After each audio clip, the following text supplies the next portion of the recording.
Hello friends, नमस्कार। तो आज के इस वीडियो में देखिए हम लोग झारखंड उत्पाद सिपाही परीक्षा 2026 के लिए झारखंड सामान्य ज्ञान का प्रैक्टिस सेट 38 करने वाले हैं। और अभी तक फ्रेंड्स हम लोगों ने टोटल जो है 37 प्रैक्टिस सेट झारखंड जीके का देख लिया है। और प्रत्येक प्रैक्टिस सेट में हम लोग कितने प्रश्न को कवर कर रहे हैं? 50 प्रश्न।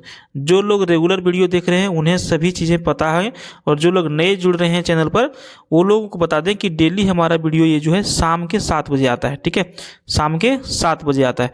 अगर यदि आप लोग डेली प्रैक्टिस सेट लगाना चाहते हैं तो चैनल को सब्सक्राइब कर लीजिएगा। चलिए हम लोग शुरू करते हैं आज का प्रैक्टिस सेट, आज का क्लास, और 50 सवाल को हम लोग विस्तार में समझते हैं। तो देखिए फ्रेंड्स, झारखंड सामान्य ज्ञान का पहला सवाल आपको आज का प्रैक्टिस सेट में पूछ रहा है कि झारखंड की कुल कितनी जनजातियों को आदिम जनजाति की श्रेणी में रखा गया है।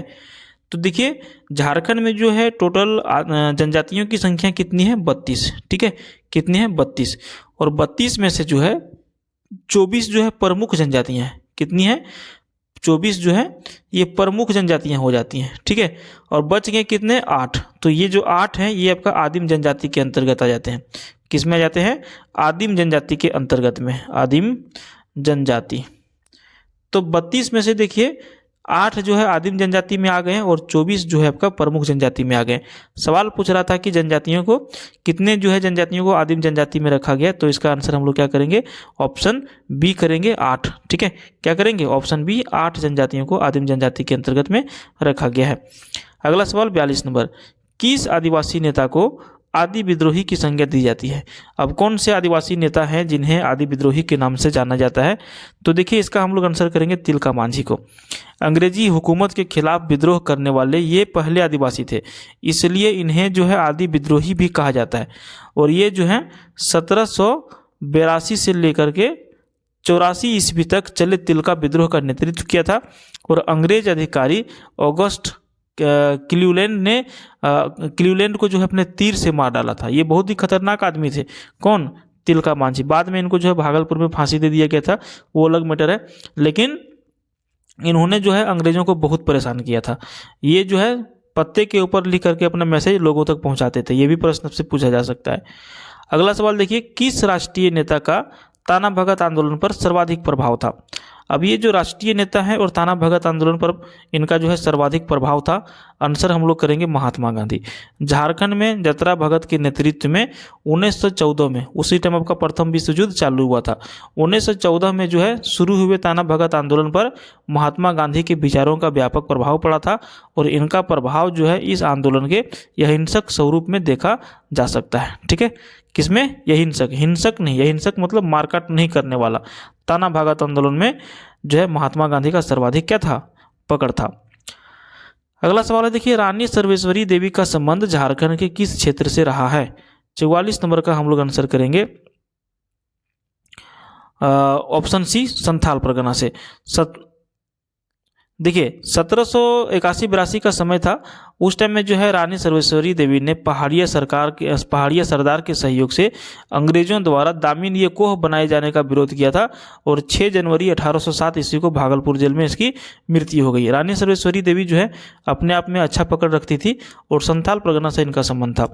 अगला सवाल है कि झारखंड आंदोलन के जनक किसे कहा जाता है? जो झारखंड आंदोलन हुआ इसका जनक किसे कहा जाता है? तो इसका जनक कहा जाता है जे बार्थोलमन को। किसको कहा जाता है? जे बार्थोलमन।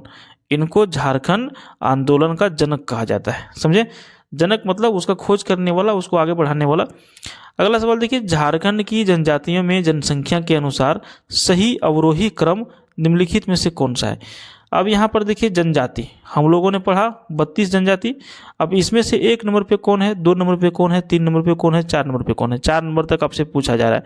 तो 46 नंबर का हम लोग करेंगे ऑप्शन बी।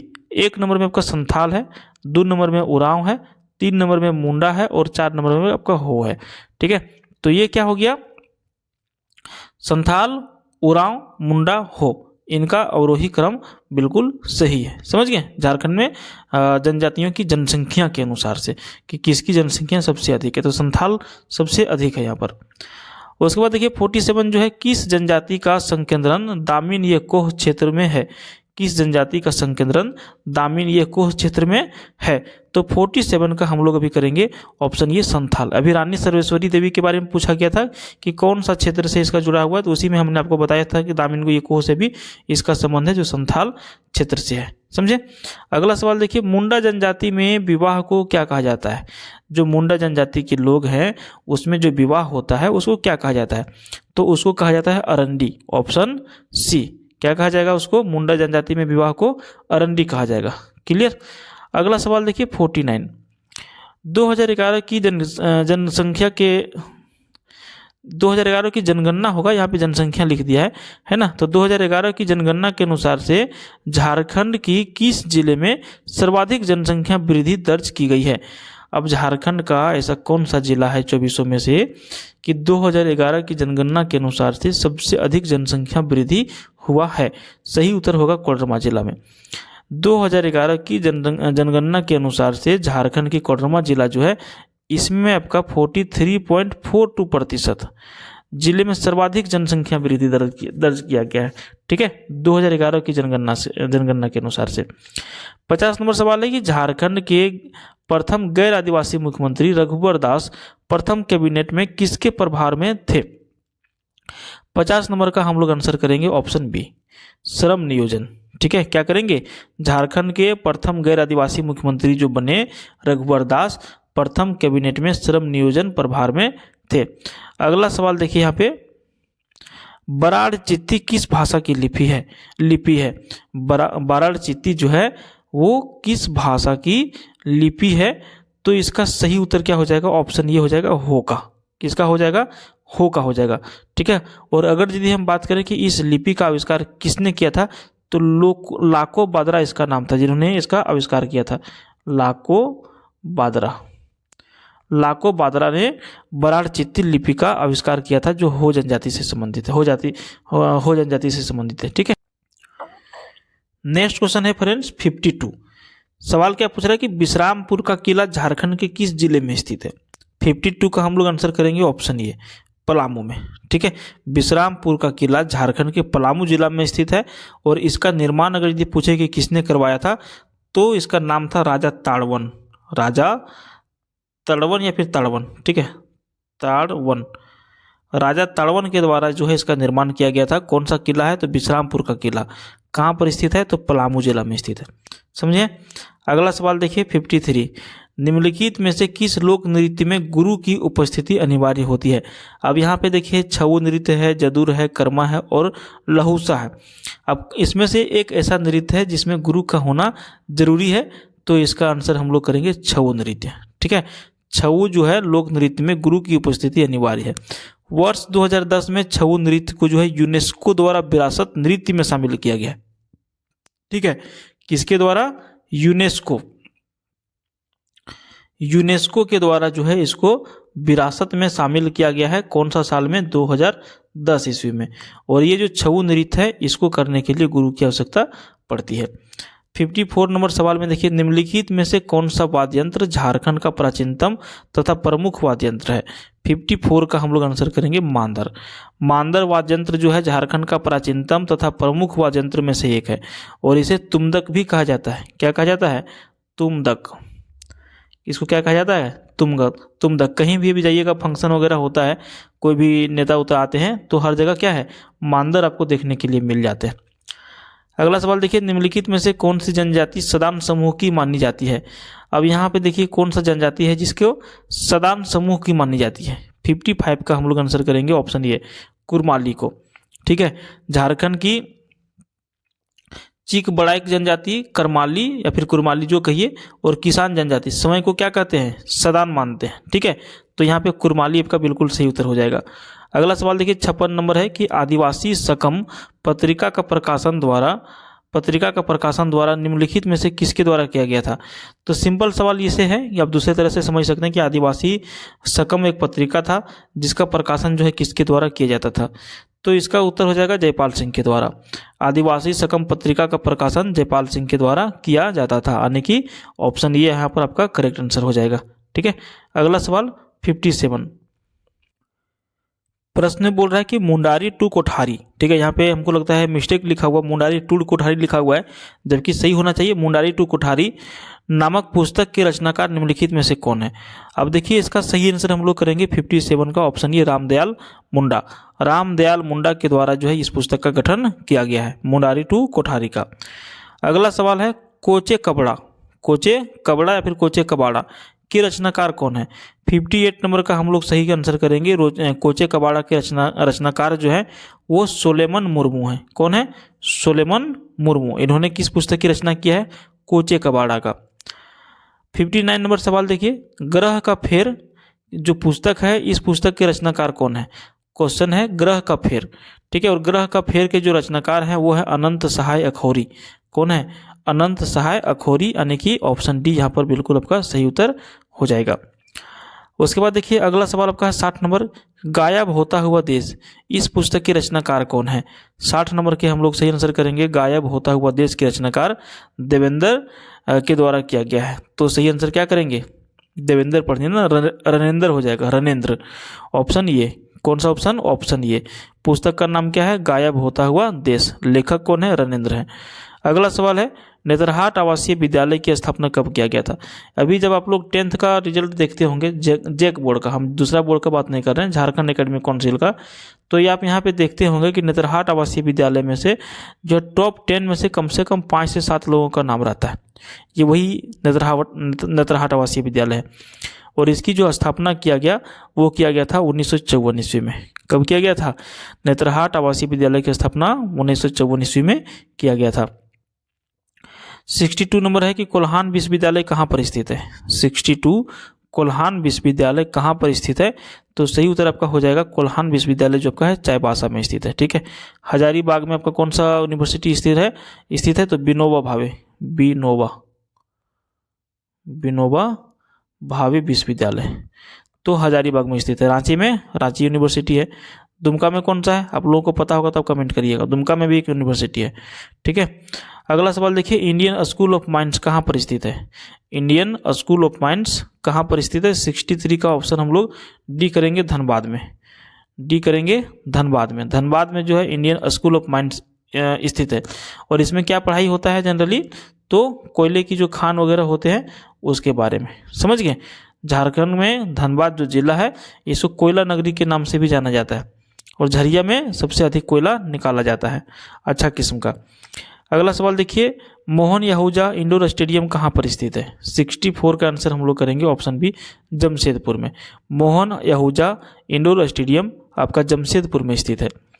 उसके बाद देखिए 65 नंबर में पूछ रहा है कि सिल्वानुस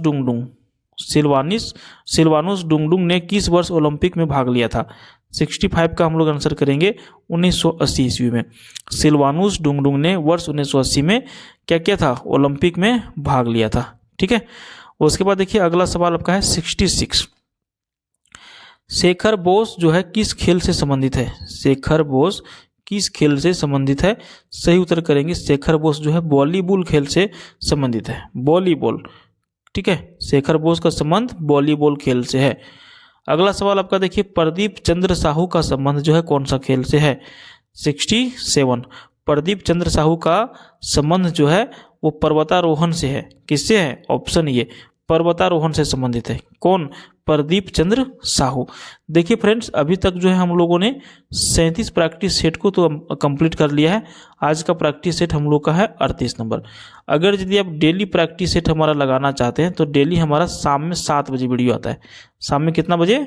7 बजे, ठीक है। तो आप चैनल को अभी तक सब्सक्राइब नहीं किए हैं तो सब्सक्राइब कर लीजिएगा और पास वाले बेल आइकन को प्रेस कर लीजिएगा, क्योंकि जब भी हम वीडियो डालेंगे आप कहीं इधर उधर बिजी रहेंगे तो नोटिफिकेशन आपके फ़ोन तक पहुंचेगा, आपको खोजने में सुविधा होगा और आप आराम से इसको देख सकते हैं वीडियो को, सारे वीडियो को, ठीक है। सुबह में हमारा 7 बजे आता है जनरल साइंस का वीडियो, और शाम में 7 बजे चाहे तो झारखंड जीके का आएगा चाहे फिर जीके का आएगा, ठीक है। तो चलिए, उम्मीद है कि आप लोग सब्सक्राइब कर लिए होंगे। अगला सवाल देखिए, आशा रानी होरो का संबंध जो है किस खेल से है। खिलाड़ी का नाम क्या है? आशा रानी होरो। और आशा रानी होरो का जो संबंध है वो आर्चरी से है। किससे है? आर्चरी। आर्चरी को हिंदी में हम लोग क्या कहेंगे? तीरंदाजी। क्या कहेंगे? तीरंदाजी। तो आशा रानी होरो का संबंध जो है वो तीरंदाजी खेल से कहिए या फिर आर्चरी खेल से कहिए, दोनों सेम बात है। ठीक है, ऑप्शन ये सही करेंगे। अगला सवाल है, झारखंड की सीमाएं कितने राज्यों से लगती है? जो झारखंड हमारा है इसकी सीमा जो है कितने राज्यों से लगती है? तो इसका आंसर आपका हो जाएगा 5 राज्य। अब आप कहेंगे सर कि ये 5 राज्य कौन कौन से हैं? तो देखिए, बिहार हो गया, पश्चिम बंगाल हो गया 2 नंबर में, 3 नंबर में हो गया उड़ीसा, 4 नंबर में छत्तीसगढ़ और 5 नंबर में उत्तर प्रदेश। यहाँ पर उत्तर प्रदेश से बराबर एक सवाल पूछे जाते हैं कि उत्तर प्रदेश में झारखंड का कौन सा जिला का बॉर्डर सटता है? तो गढ़वा जिला का। किसका? जो गढ़वा जिला है इसका बॉर्डर उत्तर प्रदेश के साथ में लगता है, एकमात्र जिला जो उत्तर प्रदेश के साथ में अपना बॉर्डर साझा करती है। अगला सवाल देखिए, दामोदर नदी का उद्गम स्थान जो है झारखंड के कौन से जिले से होती है? 70 नंबर का हम लोग आंसर करेंगे लातेहार से। दामोदर नदी का जो मूल उद्गम स्थान जो है वो झारखंड के लातेहार जिला से होता है, झारखंड का लातेहार जिला। उसके बाद देखिए 71 नंबर सवाल में पूछ रहा है कि झारखंड की दूसरी ऊंची जलप्रपात निम्न में से कौन सा है? झारखंड की दूसरी ऊंची, पहली ऊंची नहीं, दूसरी ऊंची, तो इसका आंसर करेंगे हुंडरू। क्या करेंगे? झारखंड की दूसरी ऊंची जलप्रपात जो है हुंडरू है। और इसकी अगर यदि ऊंचाई की हम बात करें हुंडरू जलप्रपात की, तो इसकी ऊंचाई है 98 मीटर, 98 मीटर। और फीट में आपको पूछे तो 321 फीट। ठीक है, किसकी है? तो ये आपका है हुंडरू जलप्रपात की, समझे। और यह जो है स्वर्ण रेखा नदी के ऊपर स्थित है। किस नदी के ऊपर है? स्वर्ण रेखा नदी के ऊपर। और स्वर्ण रेखा नदी के तट पर जो है एक सबसे प्रमुख शहर बसा हुआ है। उस शहर का नाम क्या है? तो उस शहर का नाम है जमशेदपुर। क्या नाम है इसका? जमशेदपुर। ठीक है। उसके बाद देखिए 72 नंबर सवाल पूछ रहा है कि झारखंड की अधिकांश भाग में किस मिट्टी का विस्तार है? तो देखिए, झारखंड में टोटल जो है 6 प्रकार की मिट्टी प्रमुख जो होते हैं वो 6 प्रकार की मिट्टी पाई जाते हैं। और इसमें से सबसे अधिक प्रकार की जो मिट्टी है अधिकांश भाग में वो आपका लाल मिट्टी है। कौन सा मिट्टी है? लाल मिट्टी। कितना प्रतिशत में लाल मिट्टी का जो है हिस्सा है? तो ये आपका 90% में। कितने प्रतिशत में? 90% में। ठीक है, तो हम लोग क्या आंसर करेंगे इसका कि झारखंड की अधिकांश भाग में किस मिट्टी का विस्तार है? तो लाल मिट्टी का है। क्लियर हो गया। अगला सवाल 73 प्रश्न पूछ रहा है कि झारखंड में CAMPA को किस वर्ष जो है अधिसूचित किया गया? 73 नंबर देखिए, सबसे पहले तो CAMPA, ये इसका पूरा नाम क्या होता है तो हम बता दे रहे हैं। इसका पूरा नाम होता है compensatory afforestation fund management and planning authority. ठीक है, झारखंड राज्य में इसका जो अधिसूचित जो इसको किया गया वो किया गया था 2009 ईस्वी में। और इसका मुख्य उद्देश्य क्या था? तो प्राकृतिक वनों का प्रबंधन करना था, वन्य जीवों का संरक्षण करना था और इसकी आधारभूत संरचना का विकास करना था, कैंपा का। ठीक है, कैंपा का संबंध 2009 से किस चीज के लिए किया गया था ये भी हमने आपको बता दिया। अगला सवाल देखिए, तोपचांची अभ्यारण्य झारखंड के किस जिले में स्थित है? 74 तो तोपचांची अभ्यारण्य झारखंड का धनबाद जिला में स्थित है। और इसकी स्थापना हुआ था 1978 ईस्वी में। कब हुआ था? 1978 ईस्वी में। कौन सा जिला में है? धनबाद जिला में। कौन सा अभ्यारण्य है? तोपचांची अभ्यारण्य। क्लियर। अगला सवाल 75 प्रश्न पूछ रहा है कि झारखंड के शुद्ध बोए गए कृषि क्षेत्र के कितने प्रतिशत भाग में सिंचाई की सुविधा उपलब्ध है? शुद्ध बोए गए क्षेत्र का कितना प्रतिशत है जिसमें सिंचाई की व्यवस्था उपलब्ध है? तो इसका आंसर हम लोग करेंगे 12.77%। ठीक है, जो झारखंड के शुद्ध बोए गए कृषि क्षेत्र में इस सिंचाई का क्या है? सुविधा उपलब्ध है 12.77% में। 76 में देखिए, अजय बराज परियोजना किस जिले में स्थित है? 76 सही आंसर करेंगे। अजय बराज परियोजना आपका देवघर जिला में स्थित है। कौन सा जिला में? देवघर जिला में स्थित है। 77 नंबर सवाल में देखिए, झारखंड में बोकारो इस्पात संयंत्र की स्थापना किस पंचवर्षीय योजना के दौरान किया गया था? तो देखिए, वर्तमान में जो है 77 का आंसर हम लोग करेंगे सी तृतीय में। ठीक है, तत्कालीन जो उस टाइम दक्षिण बिहार में आता था ये झारखंड, और आर्थिक विकास में महत्वपूर्ण भूमिका निभाने वाली संस्था के रूप में बोकारो इस्पात संयंत्र की स्थापना किया गया था। और ये पूर्व सोवियत संघ के सहयोग से तृतीय पंचवर्षीय योजना में जो है इसकी स्थापना किया गया। और इसकी स्थापना जो हुआ और इसमें जो काम प्रारंभ हुआ वो कब हुआ? तो इसमें काम प्रारंभ हुआ था 1972 ईस्वी में। उत्पादन कार्य क्या हो गया? चालू हो गया। जो पूर्व सोवियत संघ के सहायता से तृतीय पंचवर्षीय योजना में बोकारो इस्पात संयंत्र की स्थापना किया गया था। उसके बाद देखिए अगला सवाल आपका है 78। प्रश्न पूछ रहा है कि जादूगोड़ा निम्नलिखित में से किस खनिज के लिए प्रसिद्ध है। तो जादूगोड़ा यूरेनियम किसके लिए है? यूरेनियम के लिए सबसे अधिक प्रसिद्ध है। कौन सा? जादूगोड़ा खदान, यूरेनियम का खदान यहाँ पे सबसे अधिक है। उसके बाद देखिए अगला सवाल की ओर बढ़ेंगे 79। प्रश्न पूछ रहा है कि राज्य में सखी मंडलों द्वारा निर्मित उत्पादों की बिक्री हेतु इनमें से किस नाम से आउटलेट खोले जाने की योजना है। तो 79 का हम लोग आंसर करेंगे ऑप्शन सी, पलास रिटेल आउटलेट। और ये बहुत जगह अभी ओपन हो चुका है, बहुत जगह पलास के अंतर्गत काम हो रहा है। राज्य में सखी मंडलों द्वारा निर्मित उत्पादों की बिक्री हेतु पलास रिटेल आउटलेट खोले जाने की योजना था और ये खुल भी गया। ठीक है, ध्यान दीजिएगा। 80 नंबर सवाल देखिए, प्रत्यार्पण एवं पुनर्वास नीति के तहत गठित स्क्रीनिंग समिति का अध्यक्ष किसे नियुक्त किया जाता है। 80 नंबर का हम लोग आंसर करेंगे ऑप्शन सी, पुलिस अधीक्षक को। प्रत्यार्पण एवं पुनर्वास नीति के तहत गठित स्क्रीनिंग समिति का अध्यक्ष पुलिस अधीक्षक को नियुक्त किया जाता है। और ये जो है प्रत्यार्पण एवं पुनर्वास किसके लिए है? तो जो आतंकवादी लोग हैं, अगर यदि वे अपने जीवन को जीना चाहते हैं उस सभी चीज़ों को छोड़ करके, तो प्रत्यार्पण एवं पुनर्वास नीति के तहत इन लोगों को फिर से घर बसाने के लिए मौका दिया जाता है। अगला सवाल 81 नंबर है कि नक्सलियों के लिए प्रत्यार्पण एवं पुनर्वास हेतु नई नीति किस वर्ष में लाया गया था। 81 नंबर का हम लोग आंसर करेंगे 2015 ईस्वी में। सरकार द्वारा जो है वामपंथी उग्रवादियों को प्रत्यार्पण एवं पुनर्वास नीति को अधिक आकर्षण बनाने के लिए 2009 की प्रत्यार्पण एवं पुनर्वास नीति में 2015 में इसको संशोधन किया गया। पहले बना 2009 में, बाद में संशोधन कर दिया 2015 में। ठीक है, ध्यान दीजिएगा। 82 नंबर देखिए, औद्योगिक नीति 2012 के अंतर्गत भूमि अधिग्रहण करने तथा आधारभूत संरचना के विकास के लिए उत्तरदायी संस्था कौन सा है।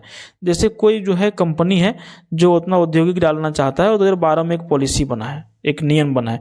भूमि अधिग्रहण का मतलब हो गया कि अगर यदि इसको 200 एकड़ भूमि चाहिए तो ये अधिग्रहण करेगा, लोगों से खरीदेगा, सरकार से लेगा। आजकल छीन झपट्टा मार के भी लोग ले लेते हैं, समझ गए। तो इसके लिए आधारभूत संरचना के विकास के लिए उत्तरदायी संस्था जो है वो कौन सा है, तो वो है आपका औद्योगिक क्षेत्रीय विकास प्राधिकरण। ठीक है, इंडस्ट्रियल एरिया डेवलपमेंट अथॉरिटी इसको अंग्रेजी में हम लोग कहते हैं। और राज्य में भूमि अधिग्रहण संस्था है और उद्यमियों एवं औद्योगिक क्षेत्रों को 30 वर्षों के लिए भी उपलब्ध कराने तथा नवीकरण करने का दायित्व भी इसी संस्था को दिया गया है। इसका अंग्रेजी में पूरा नाम क्या है? इंडस्ट्रियल एरिया डेवलपमेंट अथॉरिटी, और हिंदी में औद्योगिक क्षेत्रीय विकास प्राधिकरण। ठीक है, शॉर्ट में इसको क्या कहेंगे? IADA। क्लियर हो गया? अगले सवाल की ओर बढ़े। अगला सवाल, जिडको 83 क्या है? जिडको JIIDCO, इससे क्या अभिप्राय है? ठीक है, JIIDCO इससे क्या अभिप्राय है? तो देखिए इसका आंसर हो जाएगा ऑप्शन ए, झारखंड औद्योगिक यानी कि इंडस्ट्रियल आधारभूत संरचना विकास निगम। ठीक है, झारखंड औद्योगिक आधारभूत संरचना विकास निगम, JIIDCO का पूरा नाम है। अगला सवाल देखिए 84, पुनर्स्थापन एवं पुनर्वास नीति के तहत किसे नोडल मंत्रालय बनाया गया। 84 का हम लोग आंसर करेंगे राजस्व एवं भूमि सुधार को। पुनर्वास एवं पुनर्स्थापन एवं पुनर्वास नीति के तहत राजस्व एवं भूमि सुधार को नोडल मंत्रालय बनाया गया। उसके बाद हम लोग करेंगे 85 नंबर सवाल, राज्य के किस स्थान में एक विश्व स्तरीय इलेक्ट्रॉनिक विनिर्माण क्लस्टर का निर्माण किया जाएगा। 85 नंबर का हम लोग करेंगे जमशेदपुर में। भारत सरकार के इलेक्ट्रॉनिक्स एवं सूचना प्रौद्योगिकी विभाग द्वारा आदित्यपुर में, जो जमशेदपुर में पड़ता है, एक विश्व स्तरीय इलेक्ट्रॉनिक विनिर्माण क्लस्टर का स्थापना हेतु स्वीकृति प्रदान किया गया है। क्लियर हो गया? उसके बाद देखिए 86, हिंदुस्तान कॉपर लिमिटेड कहाँ पर स्थित है। 86 का हम लोग आंसर करेंगे जमशेदपुर में। क्या करेंगे? जमशेदपुर में। जमशेदपुर कहाँ पे है? पूर्वी सिंहभूम में कि पश्चिमी सिंहभूम में है? तो कहाँ पर है आप लोग बताइएगा। 86 आप लोग बताइएगा कहाँ पर है। हम इसका आंसर कर रहे हैं पूर्वी सिंहभूम। आपको एक सवाल दे रहे हैं कि जमशेदपुर शहर पूर्वी सिंहभूम में है कि पश्चिमी सिंहभूम में। ठीक है, एक में आपका जमशेदपुर फेमस है और एक में आपका चाईबासा फेमस है। और हिंदुस्तान कॉपर लिमिटेड कहाँ पर स्थित है? जमशेदपुर में स्थित है। देखते हैं कितने लोग इसका आंसर करते हैं। 86 आप लोग आंसर करिएगा 86 का। अगला सवाल है, राज्य आपदा विभाग का गठन झारखंड राज्य में किस वर्ष में किया गया? 87 का हम लोग आंसर करेंगे ऑप्शन सी। क्या करेंगे? झारखंड राज्य आपदा विभाग का गठन 2004 में किया गया। कब किया गया? 2004 में किया गया।